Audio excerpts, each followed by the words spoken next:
Ousmane Gawal, je ne suis pas de l'UFDG. Mais selon l'UFDG, il est exclu du parti. Et à un moment donné, je me rappelle, lorsque M. Bahouri a été exclu de l'UFDG, M. Ousmane Gawal avait demandé à Bahouri d'aller créer son parti politique s'il est fort et de laisser l'UFDG en paix. Donc si aujourd'hui M. Ousmane Gawal, aussi dans la même position que Bahouri, moi je demanderais à M. Ousmane Gawal d'aller créer aussi son parti, comme il a dit à Bahouri, et laisser l'UFDG en paix. Et parfois, je ne comprends pas ses positions, ses sorties contre l'UFDG, mais je condamne beaucoup plus le gouvernement auquel il appartient. Et même le président. Parce qu'un ministre du gouvernement, porte-parole d'un gouvernement, ne peut pas s'acharner contre un parti politique, puisqu'il fait partie d'un gouvernement de la transition. Du bas peuple, bonjour. Bonjour, mon frère Lamine. Cette expression vous convient? Ah oui, bon, il y a tellement de noms, chaque fois on parle de ça, mais moi je réponds à tout, hein, tout ce que tu dis, ben, ça va. Le journal du bas quartier, hein?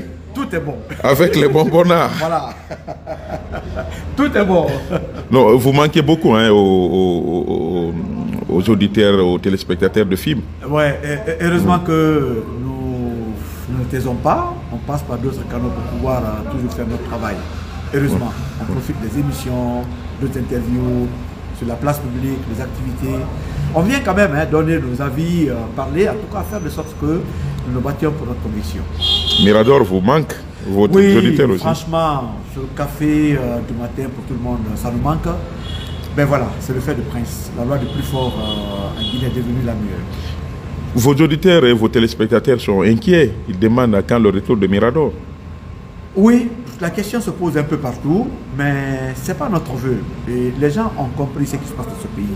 Nous sommes de bonne foi, nous servons notre pays. Nous exerçons notre métier dans les limites de la loi. Mais il y a des gens qui ne veulent pas voir mise à nu leur mauvaise gouvernance, leur détournement, leur dossier de corruption.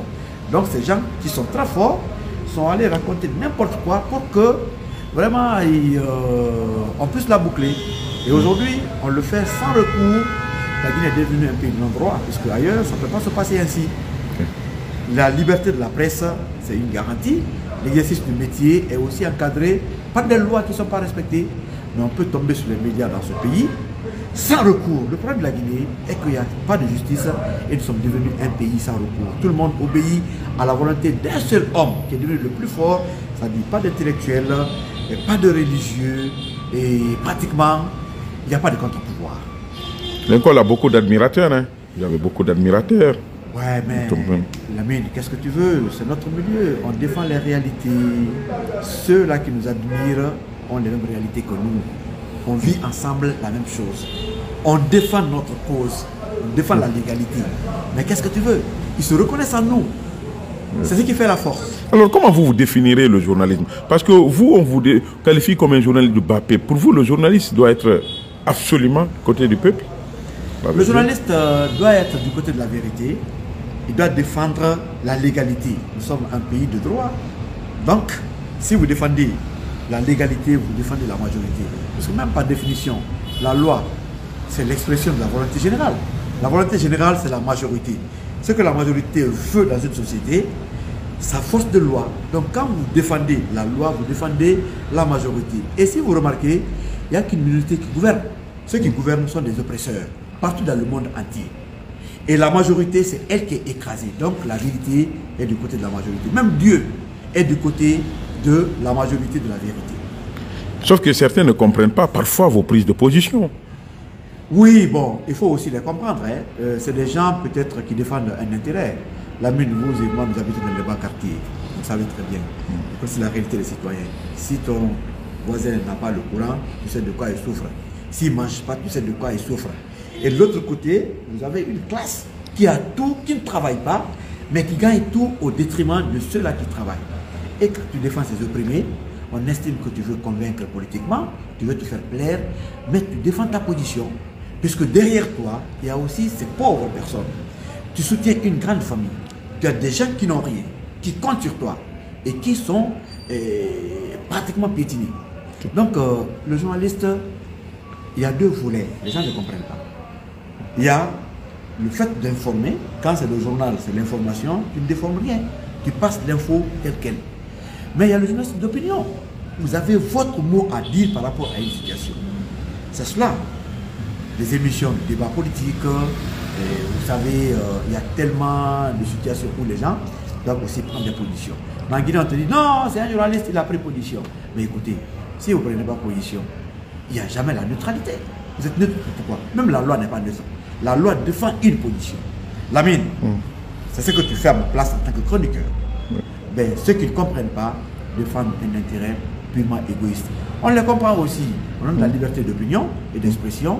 On les concède leur position, mais qu'ils nous laissent aussi avec notre position, c'est simple. Enfin, vous êtes aussi journaliste, analyste politique. Comment vous voyez ce congrès-là qui se prépare au sein de l'IFDG, ce bras de fer entre Ousmane Gawal? On pensait que c'était derrière nous, mais on a vu récemment sa sortie. Comment vous voyez cette situation? Mais moi, je crois qu'il n'y a pas de bras de fer. Ousmane Gawal, je le connais. C'est un ami qui a eu des mêmes positions que moi dans le passé quand il luttait contre ce qu'elle pouvait appeler à l'époque la mauvaise gouvernance, la mauvaise gestion. Aujourd'hui, malheureusement, il a changé de camp.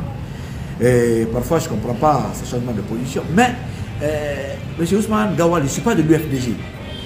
Mais selon l'UFDG, il est exclu du parti. Et à un moment donné, je me rappelle, lorsque M. Bahouri a été exclu de l'UFDG, M. Ousmane Gawal avait demandé à Bahouri d'aller créer son parti politique s'il est fort et de laisser l'UFDG en paix. Donc, si aujourd'hui, M. Ousmane Gawal, aussi dans la même position que Bahouri, moi je demanderais à M. Ousmane Gawal d'aller créer aussi son parti, comme il a dit à Bahouri, et laisser l'UFDG en paix.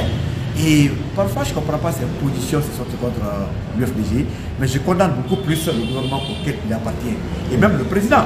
Parce qu'un ministre du gouvernement, porte-parole d'un gouvernement, ne peut pas s'acharner contre un parti politique, puisqu'il fait partie d'un gouvernement de la transition. Je dirais à mon ami Ousmane Gawal de sortir de ça. Il peut créer son parti, de laisser l'UFDG en paix. Okay. Merci beaucoup. Un parti appartient aux militants, pas à quelqu'un. Merci beaucoup.